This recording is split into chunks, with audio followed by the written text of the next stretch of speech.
Hey everyone, welcome to another episode of Gripe, the show for short, sweet reviews of new release movies, plus the one thing that annoyed me the most. And today I'll be talking about Todd Phillips' latest film, War Dogs. This is sort of a departure for Todd Phillips. He's trying something new. War Dogs is probably the most unique movie he's done to this point, but you can definitely still tell it's him.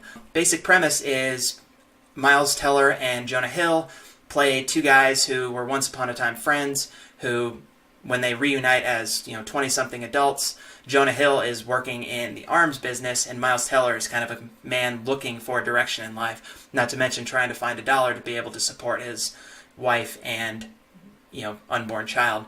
And so he becomes an arms dealer with him, and the story goes through their successes up until the point that they ultimately break apart and fall. The film is pretty much a standard kind of gangster biopic, although the difference here is that it is somewhat true. You can definitely tell that Todd Phillips here is trying to channel his inner Brian De Palma, as in, the movie itself has numerous references to the film Scarface, not to mention just the style that he's trying to work with here has that Brian De Palma feel to it, so you gotta give Todd Phillips credit for at least trying that. The film stars, as I said, Jonah Hill and Miles Teller, as well as Ana de Armas, Kevin Pollak, Bradley Cooper, to name just a few. The story is based on true events that happened during the Iraq War. Basically profiteers who were being the middleman selling arms to the government for any number of reasons. So, which is why Jonah Hill's character is trying to basically expose some of the loopholes to be able to get into their system. The movie is somewhat promising, because, it starts off with the two, kind of sets up Miles Teller's character fairly well as, he's kind of a down-on-his-luck guy, doesn't really have any direction in life, he's just, pretty much get stoned and do professional massages.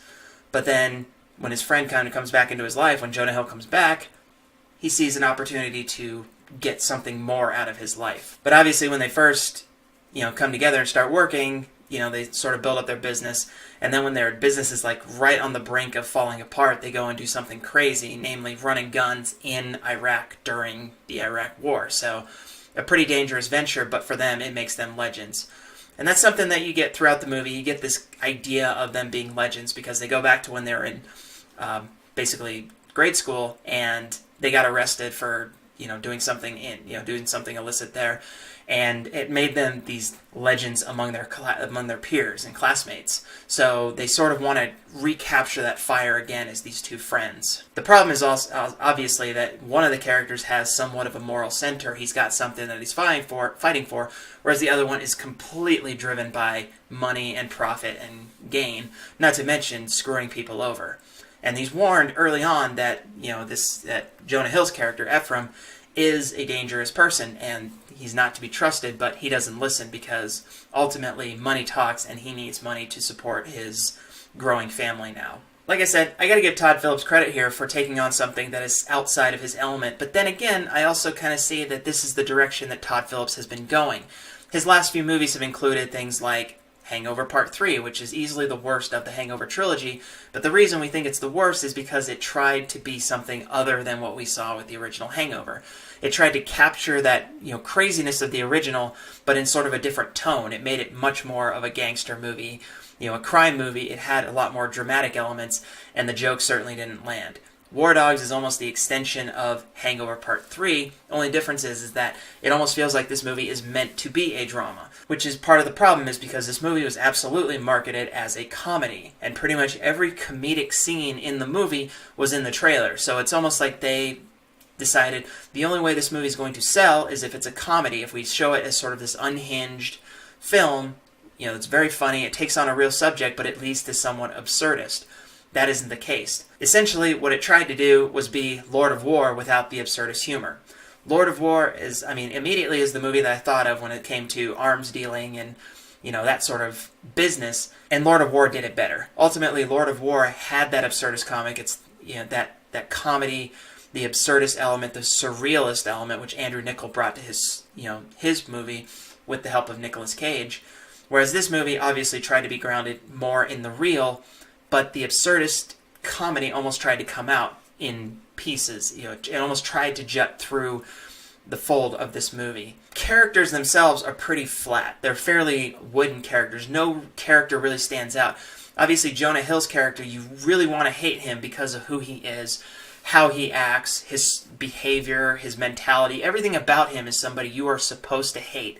And yet you don't, almost, because he is pretty much the closest thing you get to comic relief in this film. Miles Teller, I don't know why people keep casting him, because he really only fits in one kind of role, and that is the role he played in Whiplash, which is this entitled prick kind of character, which he absolutely played well in Whiplash. Here, he almost plays that, but then he tries to be the more human, the grounded character, and he just doesn't have the personality, or at least he hasn't shown in his roles that I've seen him in, he doesn't show the personality to be that kind of grounded, straight man character. Then when you throw in actors like Kevin Pollak and Bradley Cooper, you're hoping that they're going to add some more heft or even some more comedic weight to the movie.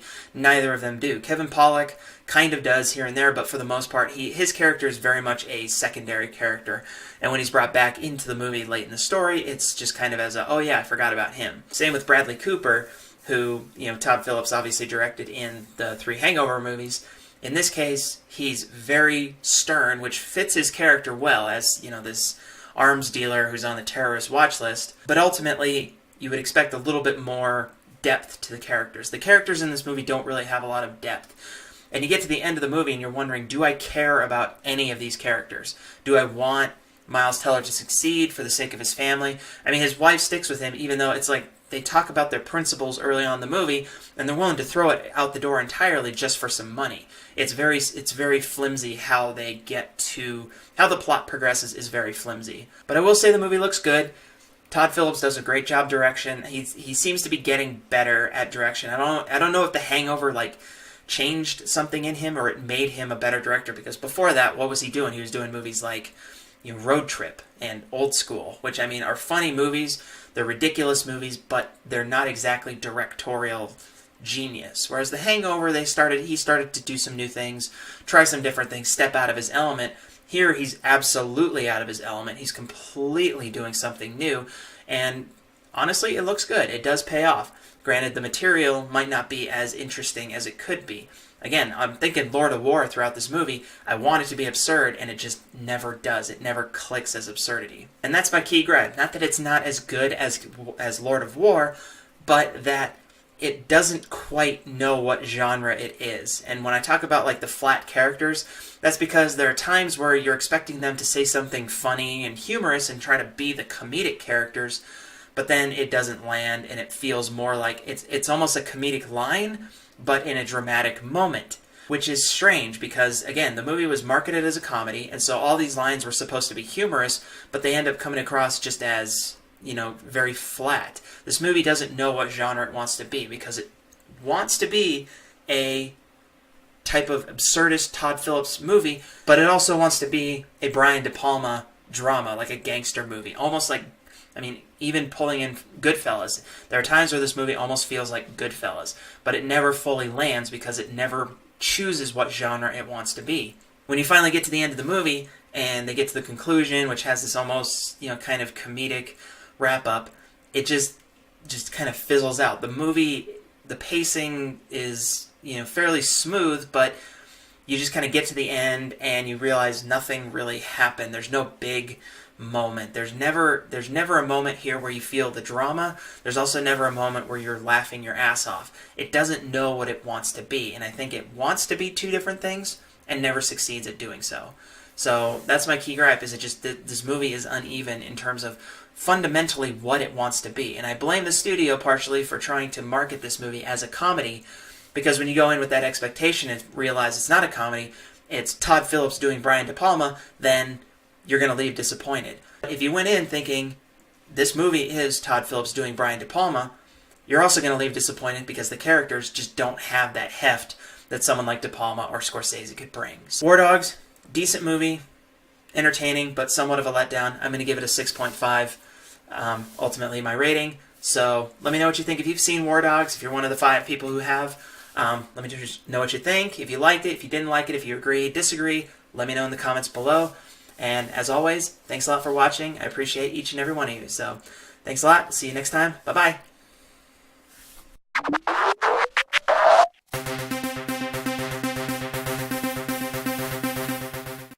Hey everyone, thanks for watching this video. Be sure to keep up on all of my YouTube videos by clicking subscribe, and if you're already a subscriber, thank you, and you rock. Also visit my homepage at dkessner.com where you can find out about all my various other projects, including my written works. How about that? You can also find me at my social media handles, so drop in and say hi. And again, thank you so much for all your support. Love you.